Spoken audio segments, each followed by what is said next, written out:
मेरी राय यह है कि जो माल बेटियों पे खर्च होता है ना, असल काम ही वो माल आता है, असल काम ही वो माल आता है। कभी जाए ना हम लोग बहनों को ईद देने, बीवी को जो ईद देते हो बीवी नहीं दिखाती पड़ोसन को, वो कोई नहीं दिखाती। जो ईद बीवी को देते हो वो नहीं दिखाती, कहती तूने कोई एहसान किया है, सारा जमाना ही देता है। लेकिन बहन को जो ईदी मिलती है बहन पड़ोसन को दिखाती है। वो रखी होती है उसने चौक में, कहती मेरा भाई दे गया है, वो दिखाती है, उसके अंदर दर्द होता है। तो जो तू बेटी को देगा ना, बेटी को, और बेटी तो तेरे पुराने कपड़े भी संभाल के रखती है। बेटी तो तेरे पुराने, बेटी तो 2-2.5 साल की भी हो तो ननिहाल गई हो तो अब्बे का टूटा जूता भी उठा लाती है, कहती मेरे अब्बा जी का है। तो जो तेरी असल मुहाफिज है, जो तेरी असल निगरान है, जो तेरी असल ड्यूटी। मैंने कुछ दिन पहले एक बात पढ़ी थी और मैंने एक जगह बयान भी उसको किया। मुझे किसी दोस्त ने मजमून भेजा, कहने लगे साहब पढ़िएगा। उस मजमून में अजीब बात लिखी थी। एक शख्स का इंतकाल हो गया, तो वो एक शख्स का पार्टनर था, कारोबार करता था, बड़ी अच्छी उनकी दोस्ती थी, ताल्लुकात थे। लेकिन जब वो फौत हुआ, जनाजा हो गया, तो उसने अजीब बात कर दी। उसके पार्टनर ने, उसके शराकतदार ने, उसने कहा कि मैंने मरने वाले से 45 लाख रुपया लेना है, इसके वारिस पहले पैसे दें फिर दफन करने दूंगा। कितने पैसे? 45 लाख रुपया, पहले पैसे रखो फिर दफन करने दो। उसने बात कर दी, मसला बन गया। घर जाके बताया, खबर दी कि वही तुम्हारे 2-3 बेटे भी शरीक थे, भाई भी शरीक थे। जब कहा कि मैं नहीं दफन करने देता तो वो बेटे और भाई कहने लगे कि हमें तो पता है नहीं भाई जान ने कितने पैसे देने, ऐसे जो मुंह उठा के आए हम पैसे दे देंगे। पहले तहकीक होगी, तफ्तीश होगी, देने भी हैं कि नहीं देने, इतनी बड़ी रकम है।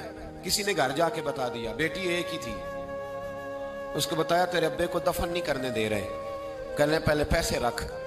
तो बेटी अमीर बाप की थी तो जरा अमीर घर में ब्याही गई, उसने सारा ही जेवर उतार के दिया।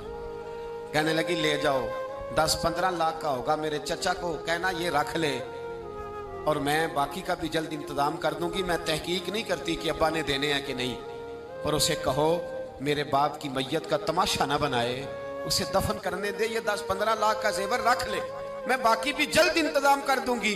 बेटी ने जब वो भेजा ना 15 लाख का जेवर और उसके उस पार्टनर को दिया तो पकड़ के रोने लगा और हाथ बांध के कहने लगा सारे मुझे माफ कर दो, मेरी मजबूरी थी, मैंने ये कहानी बनाई है। कहा बात क्या थी? तो कहने लगा ये मरने वाला कह गया था मुझे मरते वक्त कि मेरे बड़े वारिस निकलेंगे, मैंने सबको, अपने बेटों को, भाइयों को बड़ा दिया है जिंदगी में, ये मेरा 45 लाख रख ले और जरा देखना मेरे मरने के बाद मेरे दुखों का वारिस कौन है, देखना मेरी तनाइयों का वारिस कौन है, देखना मेरा असल वारिस कौन। ये 45 लाख उसको देना। कहने लगा मैंने बड़ी तजावीज सोची थी, ये तजवीज मुझे पसंद आई, लेने वाले तो बड़े निकल आते हैं, इसकी असल वारिस वो बेटी है जिसने 15 लाख भेजा है। मैंने 45 लाख लेना नहीं, मैंने 45 लाख देना है। अब मैं उस बेटी को दूंगा जो बाप के दुख की वारिस बनी है, जो इसकी आजमाइश की वारिस बनी, जो इसकी तकलीफ की। तो क्यों नहीं बेटियों को हिस्सा दिया जाता? क्यों हम डरते हैं, क्यों सहमे रहते हैं? बेटों से ब्लैकमेल ना होना कि बेटा मेरा इस तरह कहेगा, अपनी कब्र पे बोझ ना डालना, सुबह कयामत हिसाब देना है, अल्लाह से डरना, बेटी का हिसाब बर वक्त बर मौका।